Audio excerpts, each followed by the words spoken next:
Hello, and welcome back to my YouTube channel.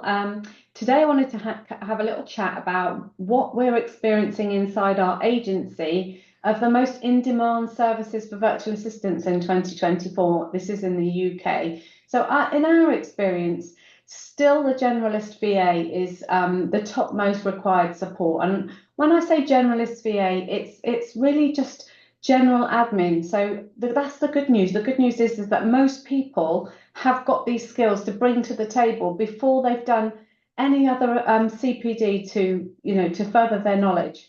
So it could be things like helping create spreadsheets or presentations or graphics or scheduling social media or general admin, basically. Like making sure that everybody's got everything on the team, making sure that generally with generalist VAs, you might see things with like diary management and calendar as well.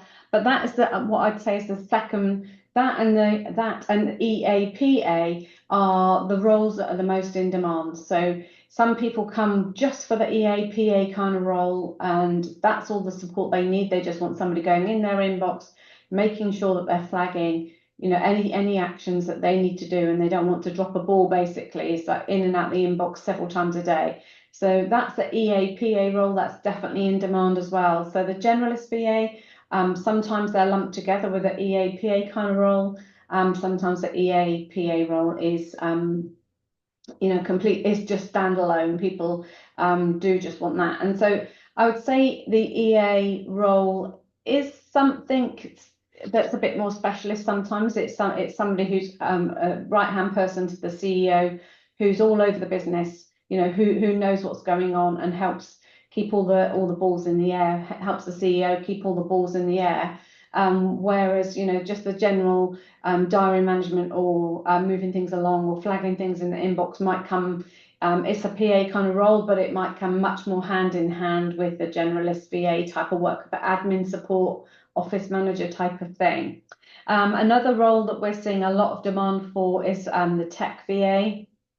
And this is very much project based, so it's not for everybody. I mean, when I say tech, everyone sort of cringes. They think you've got to be the next Steve Jobs.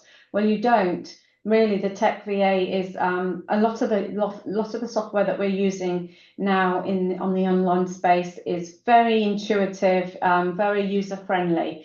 You definitely don't need to know things like code. Well, I certainly don't, and I get by. So it's more the softwares like the Kajabis, the high level white labels, that type of thing, where people have got courses, memberships, sales pages, that type of email marketing, that type of thing, that you just know all of those things and how they can talk to each other.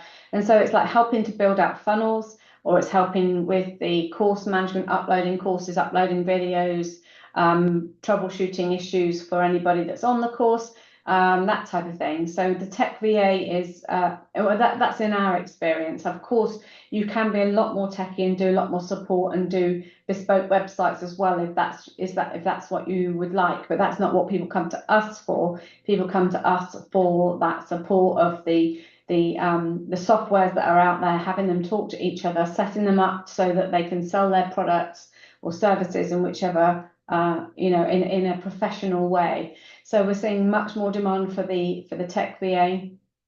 The other thing I would say is, and this isn't in any specific order, I guess the first two are the most prominent, but I'm seeing more of an uptake for the personal PA. So a lot of busy CEOs that are looking for support with their personal life. And we've had a lot of inquiries about that this year. So I would say that sort of thing, quite fun if you like that type of thing. It might be things like booking a nail appointment, booking a hair appointment, making sure the children have got taxis, or paying for clubs for after school, or rearranging various personal appointments. So one project we had was helping a house renovation, so project managing the house renovation, talking to the builders and making sure it keeps moving along whilst the CEO is really busy with her day job.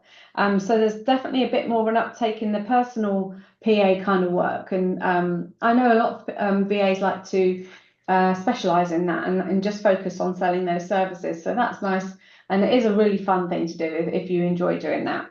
What else? Oh, yeah. And the other thing we're seeing a great demand in is business startup support. So a lot of startups, not ready to take on team, looking for that support to help getting all the operations into place. This is arguably an OBM role. It depends on to what degree that you're relied upon, I would say. But yeah, really interesting. It's something I love to do is get involved in helping startups.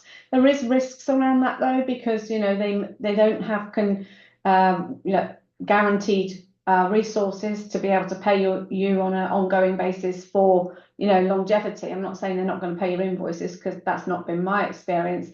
But what I mean is, funding may dry up and it gets difficult at times.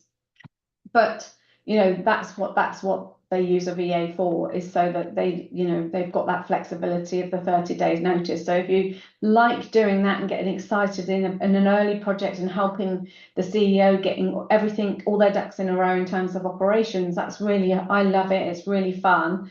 It does carry that little bit of risk, but it's always worked out well in my case. So that I just wanted to just warn you of that. But if that's something you enjoy to do, then I'm definitely seeing more of that, and you could definitely market yourself to be that person that supports startups. I hope that's been helpful. They're the top 5 things that I think that we've seen more of this year.